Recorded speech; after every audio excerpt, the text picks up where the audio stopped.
You know Arabic? I do. The billionaire's cold question hit the marble floor, and the entire hall held its breath. He was about to step through the door until those 4 words rang out from a 10-year-old janitor's daughter clutching her mother's hand. A mistranslation could have ruined a multi-million-dollar contract, but it was not the advisor nor the director who corrected it. It was the child the entire building had considered invisible. From that moment on, the trajectory of power shifted, the elevator doors opened to 3 people, and the truth began to be translated word by word. What made a small child dare to face that cold power? Was it innocence or a mysterious ability that no one knew about? And it was this moment that would open up an extraordinary path, taking the janitor mother and daughter from invisibility to the center of attention that the entire empire was forced to listen to. Janitor, Enterinda kins onandinda tursinana. Dandris jurnanderint for your sinoedish tiran. Tanturdandu to drinianorant yintrinatun. A famously hot-tempered Arab billionaire had nearly stepped out the door. Yet at that exact instant, 4 words from the mouth of a 10-year-old girl, the daughter of a janitor, made him stop short. The entire room held its breath. Everyone knew a single mistake could cost millions, but no one expected the one who caught it to be neither a director nor a financial advisor, but a shy child still gripping her mother's hand. That moment changed the fate of the mother and daughter forever. The billionaire's leather shoes struck the marble of the Al Rashid Conference Center, echoing through the grand hall. His eyes skimmed over tailored suits and folders thick with figures, but never paused at the dim corner where a woman bent low, scrubbing the floor. Morning here was always drenched in the scent of polish. The rush of urgent conversations and sunlight poured from ceiling-high glass. People hurried past carrying phones, briefcases, and an air of arrogant certainty. Amid that current was Elsa, 40 years old, her narrow shoulders carved by years of hard work. Her blue janitor's uniform had faded, hanging loose at the cuffs, and a ring of keys clinked at her side each time she stooped. Calloused hands moved steadily along the brass railing, burnishing a surface already gleaming. For Elsa, time wasn't her own. Every minute belonged to the shift, to the debt that never stopped clinging. Behind Elsa was Elsa, her 10-year-old daughter, pale blonde hair braided neatly. Elsa had no uniform, no polished shoes like other children. Only a simple cotton dress and sandals worn down at the heels. She carried a small school bag, but today, and almost never there, was no school to go to. When her mother worked overtime, debt didn't wait, so Elsa sat quietly here in a world that wasn't meant for her. People passed them as if passing a wall. A man in a gray suit sidestepped Elsa without looking down. A secretary in heels glided by her perfume, lingering, her eyes never stopping. Elsa sat quietly on a low wooden bench in the corner, small legs swinging above the floor. From her bag she took out an old notebook, its pages yellowed. Her handwriting was neat. She copied lines of English vocabulary, lips moving faintly as if whispering to herself. Sometimes Elsa looked up at her child, a quick glance full of protection. Then she bowed again to her work. Outside the glass doors, a sleek black limousine eased to a stop. It drew no notice yet, but in a few seconds its presence would change the rhythm of everything here. Inside the lobby, everything moved like a river. Heels clicked, papers rustled, phones rang without pause. Everyone carried an air of importance, as if the world revolved around them. In her small corner, Elsa still sat quietly, legs swinging, eyes intent. Long ago, she had learned that silence was an invisible cloak. Elsa stayed patient, dip the rag, wring it, wipe clean, repeat. These working hours, small as they were, formed the thin rope keeping their home from being taken away. People looked at Elsa, but only in passing. A uniform bent back a nameless shadow. Only Elsa noticed everything. She saw it all. A businessman in a deep navy suit walked by speaking smooth English. His briefcase brushed her knee, but he didn't stop. Elsa only tucked her legs closer, bowed lower, then returned to the worn notebook, the place where she kept another world one no one here knew she was quietly building. A few minutes later, 2 young assistants hurried past, whispering about a deadline. One pointed lightly. That girl, the janitor's kid. They chuckled not cruelly, but with the careless laugh that treats Elsa like a familiar object of the building, small, harmless, not worth regard. Elsa heard it. She didn't react, only kept her pencil moving in steady strokes, the faint scratch across the page filled with words from another world, another language. From a distance, Illa glanced up. Her eyes flickered toward her daughter, a banked flame in her weariness. Elsa gave the slightest nod, a silent signal. "I'm okay, Mama." Then both returned to their usual rhythm. Elevators opened and closed, phones rang, glass doors whispered shut, an endless flow. Those above walked tall. Those below stayed bent. Elsa knew the rule by heart. Then a different sound rose, the soft, deliberate hush of heavy doors opening. The entire lobby seemed to skip a beat. A tall man with dark, deep eyes stepped in. His tailored suit set him apart. 2 aides trailed behind, words tumbling, but he didn't care. A single stride from him tightened the air. Heads around him grew careful. Illa immediately bent lower, gripping her cloth, scrubbing hard at the already bright brass. Elsa flicked up a glance just once, enough to quicken her pulse, then dropped back to the page. But her pencil no longer moved evenly. The daily rhythm had been broken. That man was Karim Al-Farouki, a name that made building staff tremble at its mention. He cut straight through the lobby, bringing a heavy silence with him. His charcoal suit was cut to precision. A weighty watch flashed a cool glint. His gaze swept like a blade, probing, calculating, impatient. Before seeing him, Elsa had already felt it, the air-tightening staff stiffening, even her mother's movements catching for a breath. A famously hot-tempered Arab billionaire had nearly stepped out the door. Yet at that exact instant, 4 words from the mouth of a 10-year-old girl, the daughter of a janitor, made him stop short. The entire room held its breath. Everyone knew a single mistake could cost millions. But no one expected the one who caught it to be neither a director nor a financial advisor, but a shy child still gripping her mother's hand.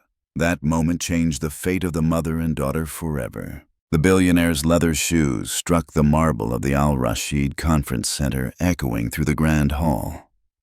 His eyes skimmed over tailored suits and folders thick with figures, but never paused at the dim corner where a woman bent low, scrubbing the floor. Morning here was always drenched in the scent of polish. The rush of urgent conversations and sunlight poured from ceiling-high glass. People hurried past carrying phones, briefcases, and an air of arrogant certainty. Amid that current was Illa, 40 years old, her narrow shoulders carved by years of hard work. Her blue janitor's uniform had faded, hanging loose at the cuffs, and a ring of keys clinked at her side each time she stooped. Calloused hands moved steadily along the brass railing, burnishing a surface already gleaming. For Illa, time wasn't her own. Every minute belonged to the shift to the debt that never stopped clinging. Behind Illa was Elsa, her 10-year-old daughter, pale blonde hair braided neatly. Elsa had no uniform, no polished shoes like other children.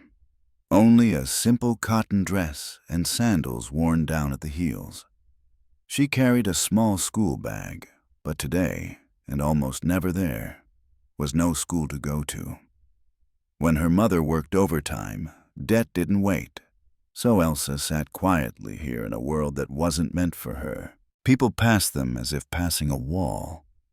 A man in a gray suit sidestepped Elsa without looking down. A secretary in heels glided by her perfume, lingering, her eyes never stopping. Elsa sat quietly on a low wooden bench in the corner, small legs swinging above the floor. From her bag, she took out an old notebook, its pages yellowed. Her handwriting was neat. She copied lines of English vocabulary, lips moving faintly as if whispering to herself. Sometimes Illa looked up at her child, a quick glance full of protection. Then she bowed again to her work. Outside the glass doors, a sleek black limousine eased to a stop. It drew no notice yet, but in a few seconds its presence would change the rhythm of everything here. Inside the lobby, everything moved like a river. Heels clicked, papers rustled, phones rang without pause. Everyone carried an air of importance, as if the world revolved around them. In her small corner, Elsa still sat quietly, legs swinging, eyes intent. Long ago, she had learned that silence was an invisible cloak. Illa stayed patient, dip the rag, wring it, wipe, clean, repeat. These working hours, small as they were, formed the thin rope keeping their home from being taken away. People looked at Illa, but only in passing, a uniform, a bent back, a nameless shadow. Only Elsa noticed everything. She saw it all. A businessman in a deep navy suit walked by speaking smooth English. His briefcase brushed her knee, but he didn't stop. Elsa only tucked her legs closer, bowed lower, then returned to the worn notebook, the place where she kept another world, Ron. No one here knew she was quietly building. A few minutes later, 2 young assistants hurried past, whispering about a deadline. One pointed lightly, "That girl, the janitor's kid." They chuckled not cruelly, but with the careless laugh that treats Elsa like a familiar object of the building, small, harmless, not worth regard. Elsa heard it. She didn't react, only kept her pencil moving in steady strokes, the faint scratch across the page filled with words from another world, another language. From a distance, Illa glanced up. Her eyes flickered toward her daughter, a banked flame in her weariness. Elsa gave the slightest nod, a silent signal. "I'm okay, Mama." Then both returned to their usual rhythm. Elevators opened and closed, phones rang, glass doors whispered shut, an endless flow. Those above walked tall. Those below stayed bent. Elsa knew the rule by heart. Then a different sound rose, the soft, deliberate hush of heavy doors opening.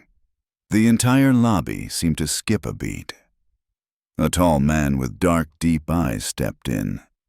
His tailored suit set him apart. 2 aides trailed behind, words tumbling, but he didn't care. A single stride from him tightened the air. Heads around him grew careful. Illa immediately bent lower, gripping her cloth, scrubbing hard at the already bright brass. Elsa flicked up a glance, just once enough to quicken her pulse, then dropped back to the page. But her pencil no longer moved evenly. The daily rhythm had been broken. That man was Karim Al-Farouki, a name that made building staff tremble at its mention. He cut straight through the lobby, bringing a heavy silence with him. His charcoal suit was cut to precision. A weighty watch flashed a cool glint. His gaze swept like a blade, probing, calculating, impatient. Before seeing him, Elsa had already felt it, the air-tightening staff, stiffening even her mother's movements, catching for a breath. Only a few steps away, his voice came low and steady. "What did you say earlier?" Elsa lifted her head, meeting his eyes without blinking. Her small voice carried far in the wide space. The translation was wrong. I just corrected it. Karim tilted his head, black eyes probing. "You speak Arabic?" Elsa nodded, brief and sure. Yes. No boasting, no fear, just the truth. His gaze drifted over the notebook in her hands, then back. "Who taught you?" Elsa paused. For a heartbeat, her eyes flicked toward her mother, then returned. "I taught myself." The air seemed to harden. The answer was short, sincere, but not complete. Karim seemed to sense that. He fell silent, a silence as heavy as the entire building. Illa stepped a half-pace forward, her voice small but clear. "She is only a child, sir." Karim glanced at her. Something unreadable crossed his face, perhaps acknowledgement, perhaps respect. Then he faced Elsa again. "You corrected my aide, and you were right." Elsa nodded. She didn't smile, didn't glow. She simply affirmed the truth with an uncanny calm. In that moment, Kareem's gaze lingered longer, as if searching for something familiar he could not yet name.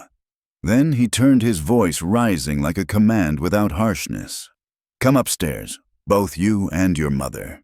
A ripple of astonishment swept the lobby. Sharper breaths widened eyes. A janitor and her child summoned by Kareem al-Farouki himself. Illa's breath snagged while Elsa stood tucking her notebook carefully into her small bag. Her face stayed composed, each step unhurried, as if she'd prepared for this moment all her life. The shining marble receded behind them as the three stepped into the elevator. The doors sealed with a soft hiss, cutting them off from the world below, the world of sweat and invisibility. Inside silvered mirrors reflected three lives suddenly pulled together: a cold billionaire, a janitor mother, and a child with an unexpected secret. Kareem al-Farouki stood straight, the charcoal suit fitted close, one hand in his pocket, the other resting lightly on the steel rail. He didn't look directly yet in the mirror. His eyes paused on them. Illa stood close behind, her daughter's sleeves darkened by damp shoes worn thin from endless shifts. She clutched her cleaning cloth as if letting go would cost her the only place she had. Elsa stood between them, small but unwavering. A frayed canvas bag hung from her shoulder. Inside, the notebook pressed against her ribs. Her braid lay tidy, not a strand loose. Elsa faced forward, strangely serene, as if riding an elevator with a billionaire was no different than sitting on the wooden bench downstairs. Ding! The elevator stopped. The doors opened. The air changed. The tang of disinfectant and cold white light gave way to polished wood leather and a warm gold glow. This was not a place for labor, it was a place for power. Staff in crisp shirts and pencil skirts skimmed their keyboards. A few looked up, stunned to see the janitor and her child. Others dropped their eyes, pretending not to notice. Silence spread quickly. No one dared to ask. Kareem moved on steps, decisive, leading them past glass offices and long tables where assistants typed furiously.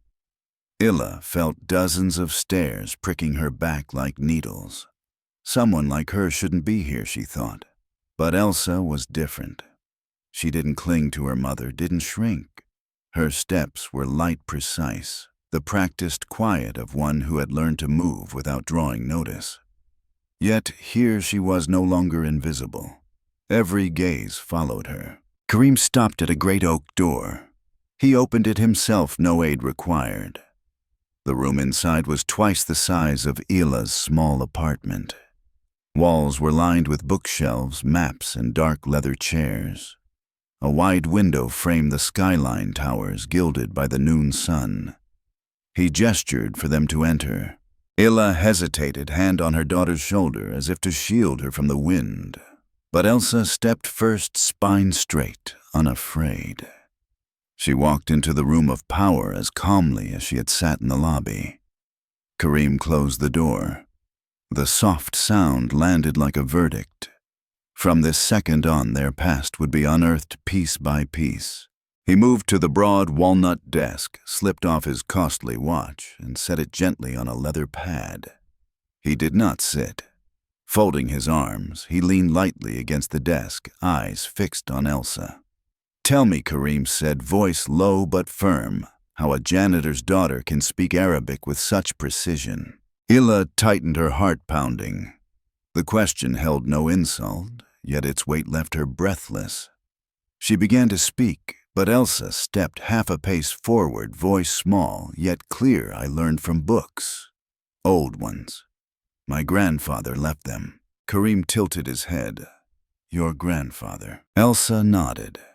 Her braids slipped over her shoulder as she bowed slightly, fingers brushing the bag's strap. "He was a teacher. He told stories, some in Arabic, some in other tongues. He always said words are keys." If you hold enough keys, you can open any door. Her voice carried no bragging, no shame. Only truth bare and clear. Kareem's eyes narrowed on Elsa, not as a child, but as someone carrying something rare. And where is he now? Elsa paused, lips pressed tight. Then softly, he is gone. Illa stepped in, her voice gentler but steady. He died when Elsa was very young. Elsa remembered her grandfather more in words than in pictures. Kareem's gaze swung to her.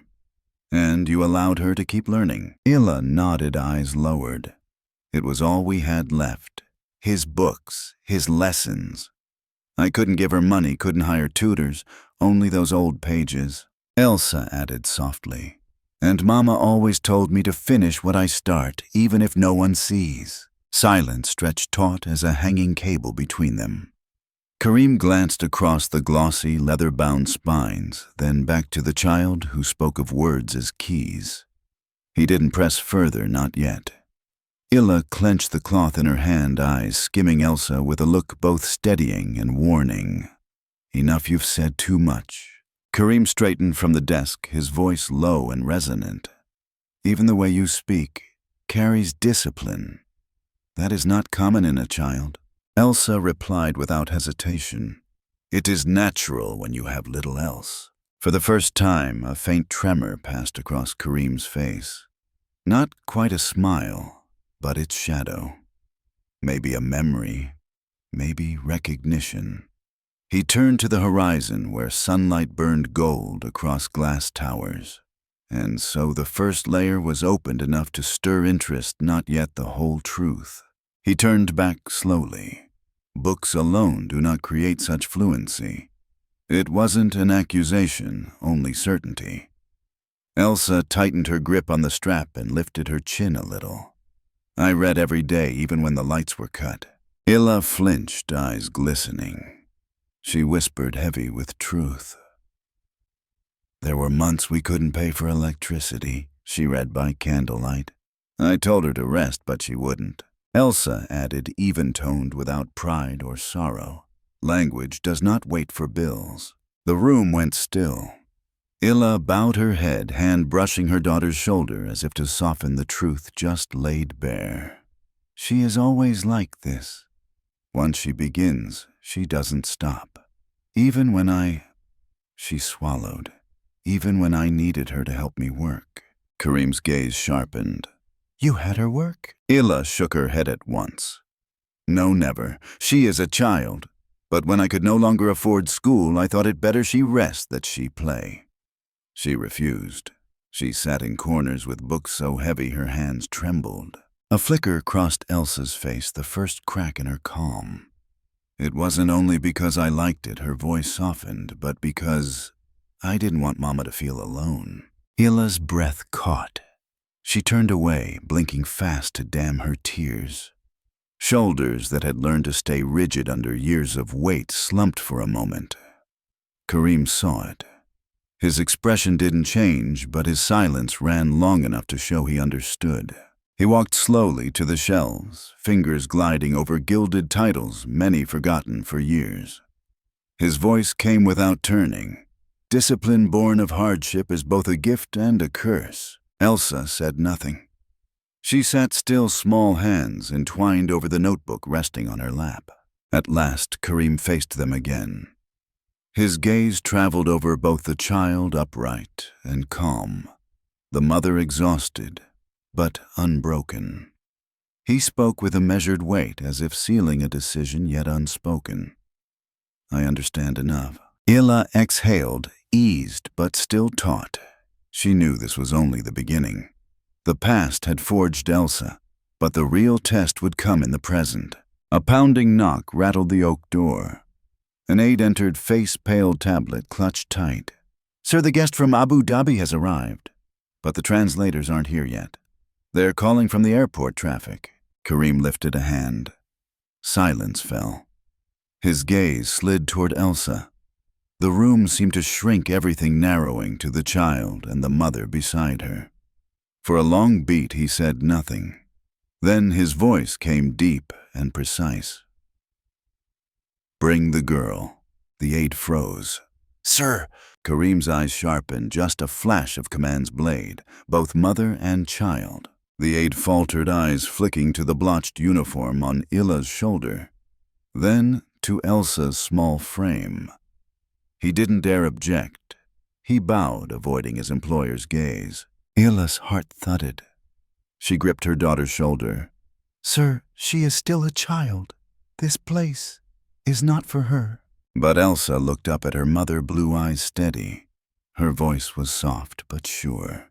You always told me, finish what I start. Illa stopped. Her own words returned stronger than any order. Kareem watched, but there was no pressure left in his eyes, only expectation. Elsa stood smoothing the hem of her simple cotton dress. She slung on her bag and hugged the notebook to her chest. Her steps were light, not trembling. Illa followed close, palm brushing her daughter's back, half protection, half surrender. At the door, she bent low to whisper, Be careful, Habibti. Speak only what is true. Elsa nodded. They stepped into the long corridor, air heavy with anticipation. Staff paused, looked up, whispered. A janitor and her child walking behind a billionaire. Some frowned. Some murmured, a few simply watched. If this story moved you, please like, comment, and subscribe. Your support helps worthy voices be heard and understood. At the corridor's end, double oak doors waited for the boardroom. Beyond them, expensive suits, a powerful guest, and a conversation never meant for a child. Illa halted at the threshold. She set both hands on her daughter's shoulders, looking deep into Elsa's calm eyes. For a moment, neither spoke. Then Illa whispered a single short line. I will wait right here. Elsa nodded and stepped through the widening doors. For the first time, a child entered a room meant only for voices of power. The boardroom was vast, bright under recessed lights, a high-gloss table running its length. Around it sat men with tailored suits, hands on leather cases, eyes razor-sharp. At the head, Sheikh Nasser al-Mansour, the guest from Abu Dhabi, sat in quiet authority. His white robe was immaculate, his black egal bound neat. His gaze was deep and patient, testing every detail. Kareem entered first, carrying dominion. Elsa followed, her simple dress at odds with the room. Conversation died at once. A child here at a table of billionaires. Elsa did not bow. She paused in the doorway, gaze steady, hands folded before her. Kareem spoke, his voice carrying, Gentleman, Sheikh Nasser has arrived, but our translators have not. However, we have someone else. The room stirred. Astonished glances darted. Someone half sneered under his breath. The janitor's kid. Another snorted, then went silent when Kareem looked his way. He turned, eyes landing on Elsa. This girl will translate. A heavy, quiet spread. Elsa stepped forward, her small sandals clicking softly on stone. She set her bag on a chair and stood straight facing Sheikh Nasser. The Arab gentleman studied her, brows drawn. Then he spoke a line of Arabic, clearly a test. Without hesitation, Elsa replied.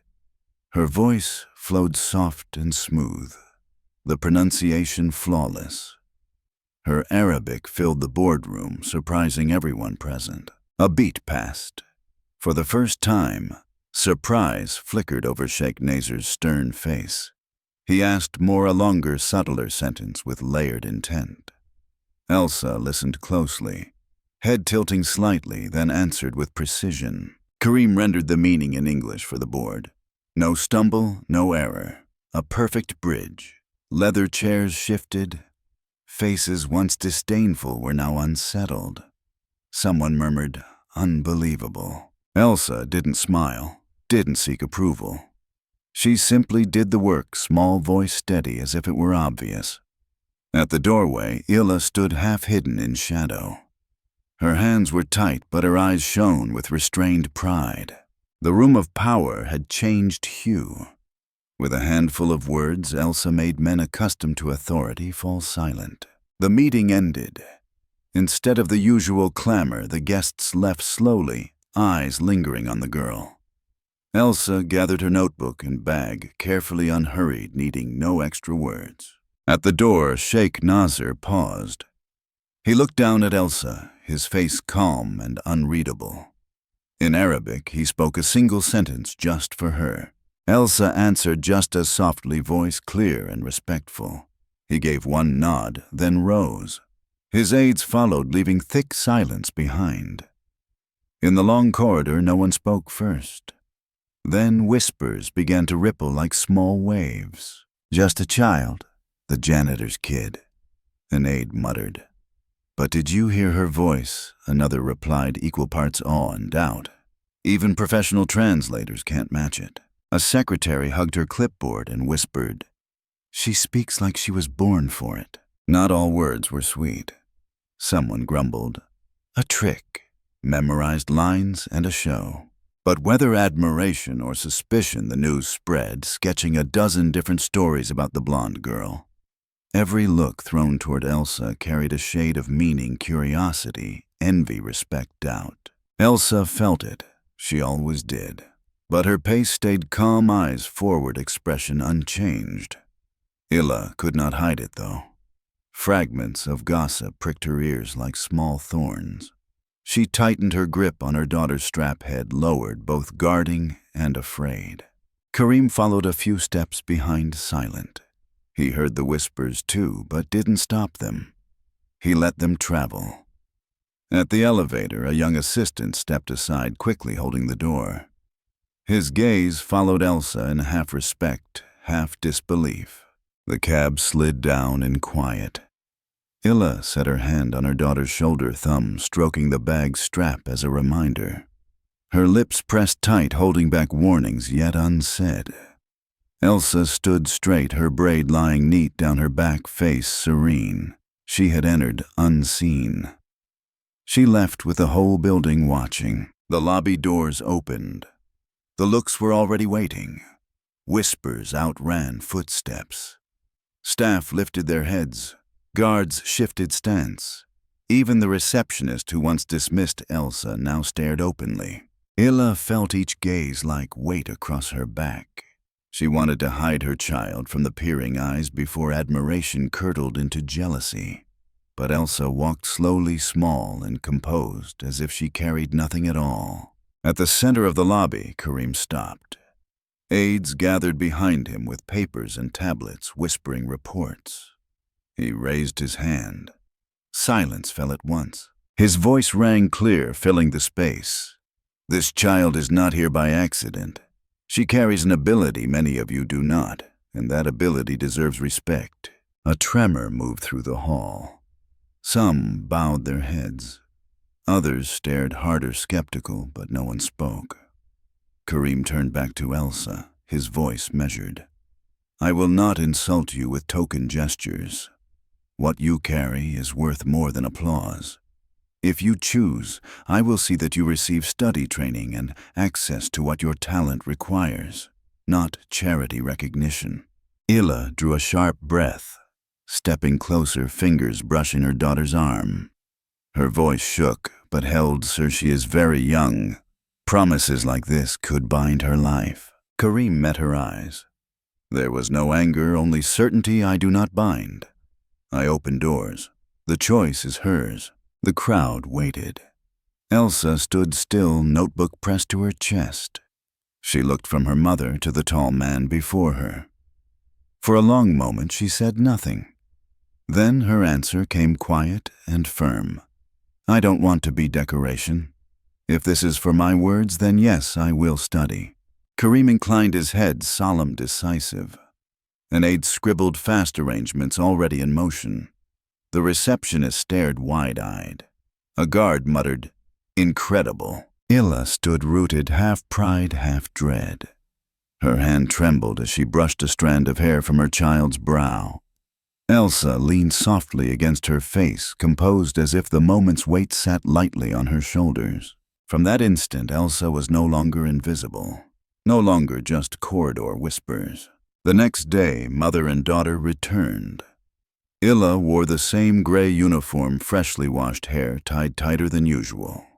Elsa wore a pale blue dress, simple but clean braid looped over one shoulder. She held her notebook like a shield. They were led not toward supply closets, but straight into the executive wing.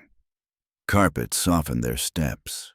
The air faintly held cedar and leather. On the walls hung desert landscapes, Arabic calligraphy, and dignified portraits. Every detail declared this belonged to another world. Illa squared her shoulders, eyes down, but never strayed from her child's side. They reached a large door. It opened onto a room of sharply dressed men and women, screens blazing with charts. At the head sat Sheikh Nasser in immaculate white, his black agal gleaming. And once again the room fell silent when Elsa entered. Every eye turned to the 10-year-old who walked into a place even seasoned advisors feared. Karim nodded slightly, pointing to the chair beside him. "Sit." Elsa obeyed, sliding into the broad leather chair. Her feet dangled above the floor, but her back stayed straight, her expression calm as a scholar's. Whispers rippled around the table. "This is absurd," one advisor hissed. "We're wasting time," another muttered. But Sheikh Nasser silenced them with a look. His deep-set eyes settled on Elsa, studying her. He leaned forward slowly, voice dropping into a test. "Your words yesterday, were they learned or lived?" The room held its breath. Elsa glanced down a heartbeat, then up both. "Learned because I studied. Lived because they were my father's." Silence spread. Even Karim turned truly curious for the first time. Illa's fingers tightened on her small handbag. She hadn't expected her daughter to speak of him here. Sheikh Nasser did not look away. His voice sank lower. "Then show us how well you carry what he gave you." The meeting changed tone. On the screen, losses and stalled contracts made faces heavy. An aide whispered the figure's voice shaking. "The Gulf partner refuses to sign. They say our approach is clumsy, disrespectful. They threaten to withdraw." All eyes turned to the head of the table. Nasser's jaw tightened. Karim leaned slightly toward Elsa, setting a formal Arabic letter before her, dense with decorous phrases. "Translate." Small hands unfolded the paper. Elsa's eye traveled carefully down each line. The script curled with subtlety, meaning hidden beneath courtesy. She looked up, voice even. "They are not refusing. They are waiting. They want respect first. This letter asks for recognition of their lineage and their contribution before business." Murmurs spread. "Impossible," an advisor snapped. "We can't afford ceremony." Elsa's voice cut through, soft but sure. "It is not ceremony. It is culture. If you do not honor the father, the son will not listen." The room jolted. Several exchanged startled glances. Sheikh Nasser leaned back slowly, weighing her with more than words. Finally, he nodded once. "Correct." Karim gestured. "Then child, draft the reply." A thick silence followed. Elsa opened her familiar notebook. Her pencil moved in clean strokes, then she slid the page to Karim. He read, brows lifting, and passed it to Sheikh Nasser. The elder read it twice. Then his deep voice filled the room.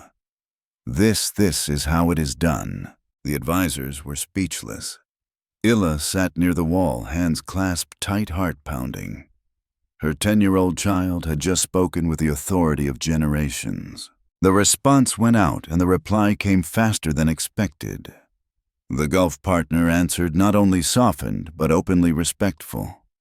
They praised the acknowledgement of their lineage, saying it restored dignity to their house. They requested a new meeting, now willing to sign. The room shifted at once, shoulders lowered. Relief replaced strain. From tension to ease won by a child's words, Karim exhaled, leaning back. His keen eyes lingered on the girl who had written what no one else could. Sheikh Nasser did not move quickly. He sat very still, studying her. Then, slowly, he rose. His white robe brushed the polished floor as he circled the table. Advisors straightened nervous in the hush that followed. He stopped beside Elsa's chair. She looked up at him, braid over her shoulder, feet still too short for the floor back unbent. "Child Nazar," said, voice quiet but forceful. "You have saved us not only money, but honor." The room held its breath. He turned to the executives. "From this day, she will not be treated as a curiosity. She will be given the means to learn to grow, to carry her gift further. Not as a blessing bestowed, but as a path." He lifted a hand. Kareem opened his case and placed a folder before Elsa. A full scholarship to the most prestigious language academy in the region. No conditions, no limits. Nazar turned to Illa. "And you will no longer be an invisible cleaner. You will oversee the care of these halls with a team under you. A role fitting your dignity." Illa's breath caught. Her hand flew to her mouth, then lowered at once, trying to stay composed. Nazar nodded once more, voice gentler. "And because your words today spared us the loss of millions, we grant what is owed." An aide stepped forward with a thick envelope and a stack of documents enough to erase their debts and give them a home without worry. Tears swelled in Illa's eyes, but she held them. Elsa laid her small hand over her mother's, steadying her. The room that had doubted now rose as one. Applause rolled not loud, but weighty, like a sacred admission. For the first time in their lives, mother and daughter were not shadows. They were seen, named, lifted from the marble floor to stand in the light. The clapping faded, replaced by hushed murmurs, half respect, half wonder. But the recognition didn't end with Sheikh Nazar's words. It stayed in the air, alive in glances and nods, in the way people treated two long-forgotten lives differently. The heavy wooden doors shut behind them. In the quiet corridor, people came one by one. First, an elderly clerk, hair-gray face, lined by a lifetime of work. He stopped before Elsa and bowed. "Your words reminded me of my father. He once wrote letters that saved our family from ruin. Thank you." He placed a folded slip of paper in her hand. Later, Elsa opened it to find 3 trembling words: "Never stop writing." Then a secretary approached, Illa, voice so soft only 2 could hear. "Your daughter gave us courage today. Those of us who carry files, who clean, we all saw it. We understand what it meant." Her eyes glistened, but she turned away before tears showed. Not everyone spoke. Some only nodded when passing. Others brushed Illa's arm lightly, as if to whisper, "We see you." After years of scrubbing tiles, emptying bins, and mopping floors, without a single look, even one gaze shook her to the core. Now there were dozens. A hidden door in her opened quietly. Elsa was different. She received each thanks with a small nod, neither proud nor awkward. To her, it wasn't about herself, but the work. Yet when no one watched, her small hand tightened around her mother's, an anchor for them both. By evening, they sat on a marble bench outside. The desert air had cooled. City lights blinked on one by one. Illa exhaled, suspended between belief and disbelief. "Do you feel it, Elsa?" Her daughter looked up, then asked softly, "Do you feel it, Mama?" Illa nodded, choked with emotion. "Yes, for the first time, they see us." But before joy could be complete, a shadow cut in. Hard steps rang out. The crowd shifted, opening a path. A man appeared, tall, salt and pepper hair, slicked back suit dark as midnight shoes polished to a mirror gleam. He came not with admiration, but with suspicion. Khaled Al-Farouki, the chief financial officer, the empire's iron arm. His voice was low and cold. "Enough. We are talking about a child, not a savior." The space froze. Those who had praised them now ducked their eyes, avoiding his stare. Khaled pinned Elsa with his gaze. "Tell me, little one, do you even understand the weight of the numbers you just translated? This is not a game. This is wealth that feeds cities. Mistakes here cost lives. Elsa did not blink. Blue eyes steady her voice. Clear. I don't play with numbers. I see patterns. Patterns tell me what is broken and what can be mended. Khaled's lip curled. Patterns. Childish riddles. Sheikh Nasser puts too much faith in novelty. He leaned forward, voice like a command. I demand proof. Right now. Illa tensed instinct, begging her to step between them. But she held herself back, lips pressed tight.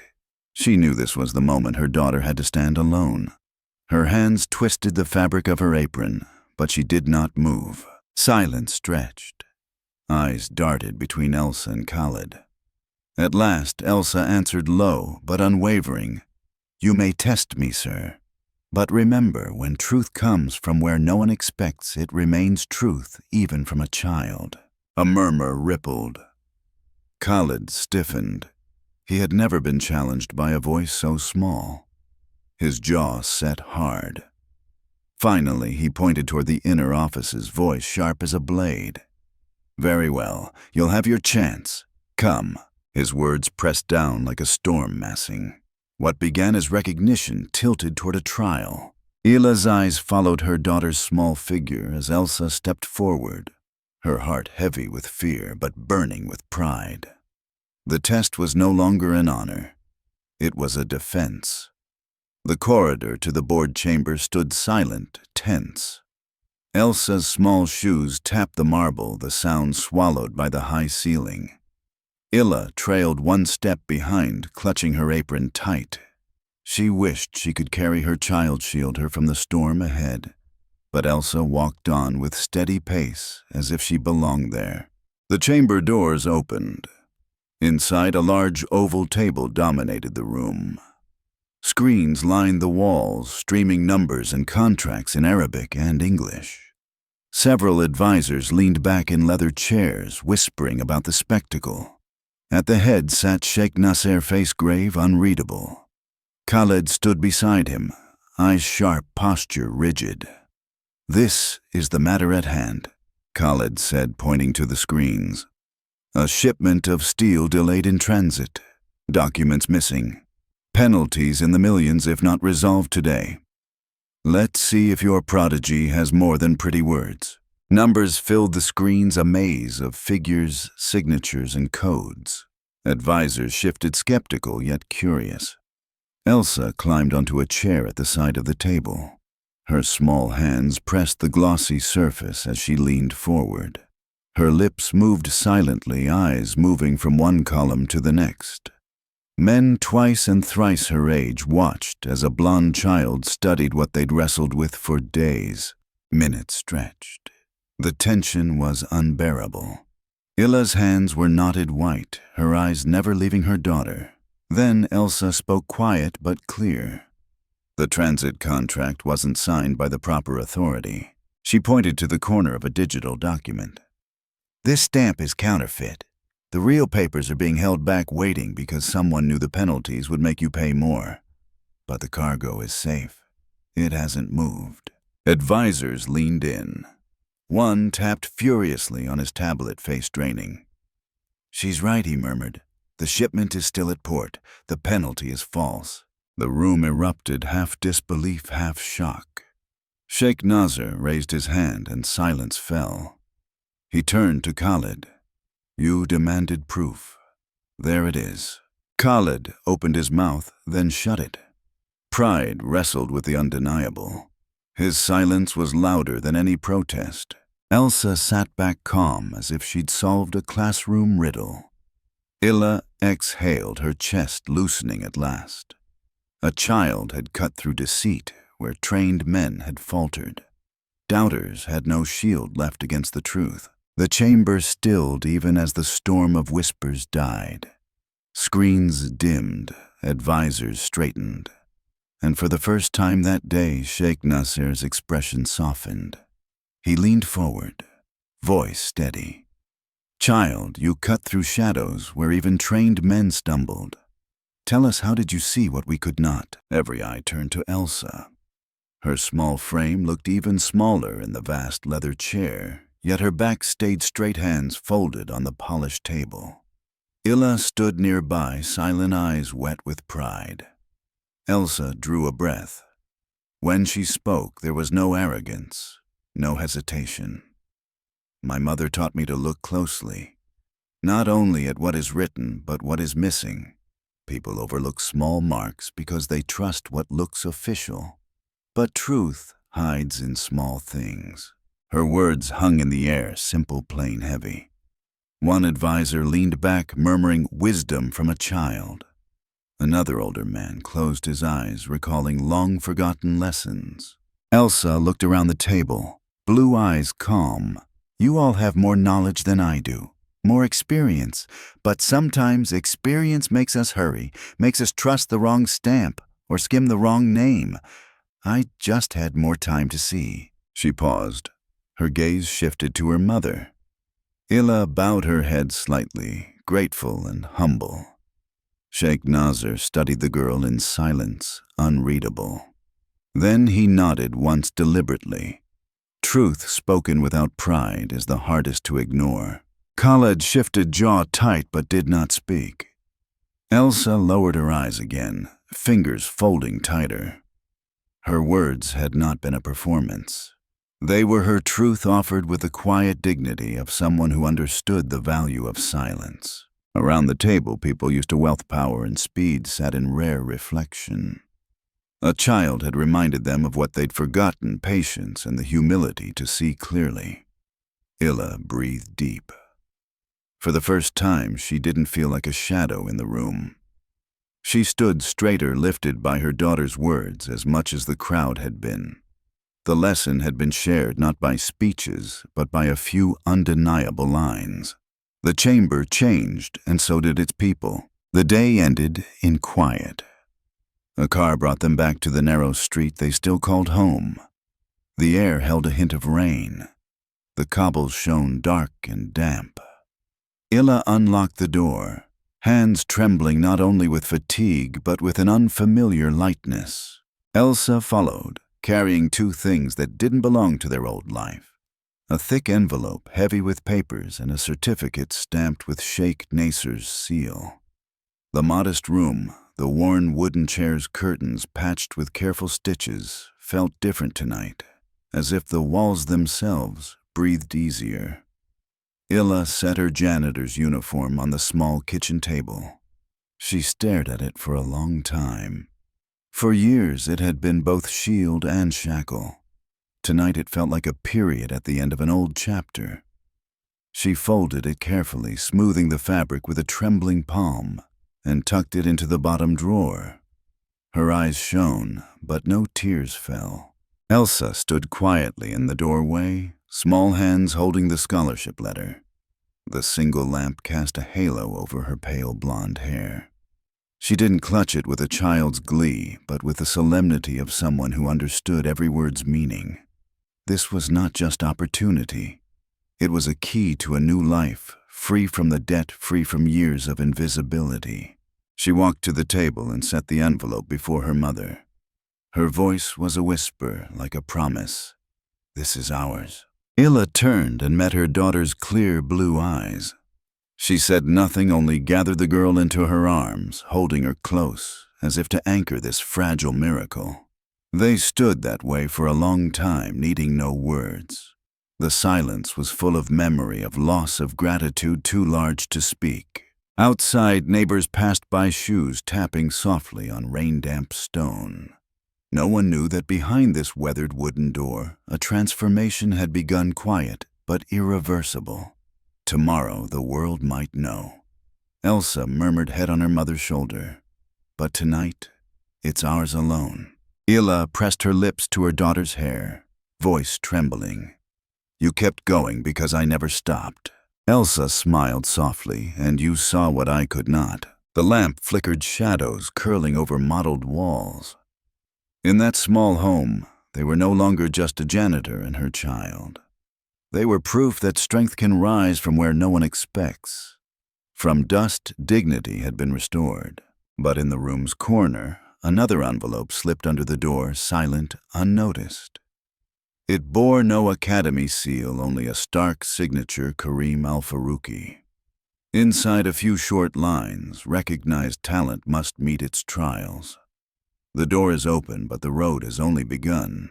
That night, mother and daughter slept beneath a poor roof with light hearts for the first time. They did not yet know that starting tomorrow, both light and shadow would come for them. Some people spend their lives searching for light, never realizing that sometimes from the darkest place, a small spark can blaze. Elsa, the 10-year-old girl invisible among marble, did what a council of powerful men could not. And Illa, the janitor mother who polished brass until it shone, proved that weary shoulders can still lift a miracle. From scorn to respect, from passing glances to steady applause, they stepped out of invisibility to declare a person's worth doesn't come from the clothes they wear, but from the truth they carry. Truth can make an empire bow, and sometimes it speaks with the clearest voice of all, a child's voice. And a question for you: if one day you stood in a room full of doubting eyes, would you have the courage to speak the truth? Share your story or thoughts in the comments. Don't forget to share the video, and hit subscribe to journey with us. Many more wonders are waiting to be told.